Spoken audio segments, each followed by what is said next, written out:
हरियाणा चुनावी रण को लेकर बीजेपी गहनता से चिंतन मंथन कर रही है। इसी कड़ी में रोहतक में भी बीजेपी कार्यालय मंगल कमल में मैनिफेस्टो कमेटी की दूसरी बैठक हुई, जिसमें सभी वर्गों के 26,000 के करीब सुझाव आए।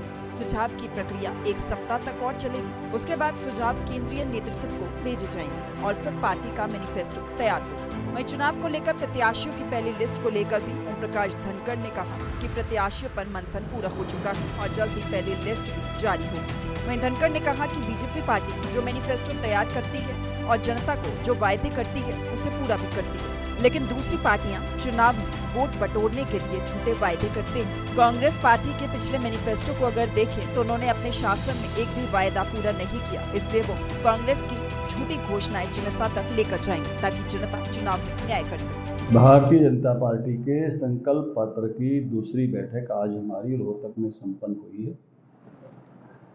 संकल्प पत्र के लिए अभी तक जो सोशल मीडिया है, इंटरेक्टिव मीडिया है, जैसे इंटरेक्टिव कॉल जो रिकॉर्ड होती हैं, जो मिस्ड कॉल मारते हैं, जो वेबसाइट पर अपने सुझाव देते हैं, ऐसे सुझाव हमारे पास 3 दिन पहले तक वो 26,000 सुझाव उस पर आए हैं।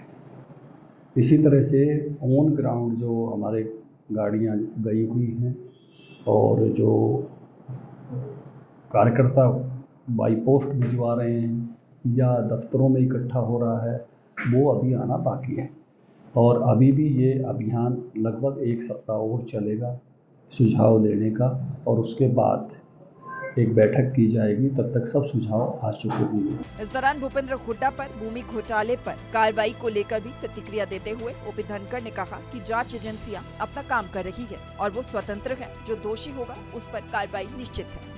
नहीं, ईडी अपना काम स्वतंत्र रूप से करती है, ये सारी संस्थाएं स्वतंत्र रूप से अपना काम करती हैं।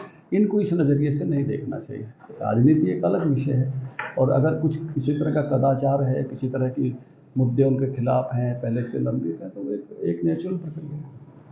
अच्छा, जिस तरह से टिकटॉक पर महामंथन हुआ है, बैठक हुई है बीजेपी की 2 दिन, ये बात सामने निकल के आ रही है कि जो बड़े और दिग्गज नेता है अपने बच्चों को सेट करने के लिए लगे हुए। लिस्ट आएगी तब बात करना। आप अभी उस पर बात जो है, जब तक लिस्ट नहीं आई है तब तक तो बातें ही हैं। सर, कुछ बाहरी उम्मीदवारों को उतारने को लेकर जो है वहाँ के स्थानीय जो नेता हैं उनमें काफ़ी रोष है। देखिए, किसको कहाँ लड़ना ये पार्टी तय करती है हमेशा और ये सब दलों में और सब स्थानों पर, सब राज्यों में, देश भर में भी होता है। आपको बता दें कि बैठक में बीजेपी पार्टी के राष्ट्रीय सचिव ओम प्रकाश धनखड़ के अलावा विधानसभा उपाध्यक्ष रणबीर गंगवा, सिंचाई मंत्री डॉक्टर अभय यादव, राज्यसभा सांसद कृष्ण लाल पवार, विधायक भव्य बिश्नोई, डॉक्टर संजय शर्मा और डॉक्टर मदन लाल गोयल भी मौजूद थे। सूर्य समाचार के लिए रोहतक से दीपक भारद्वाज की रिपोर्ट।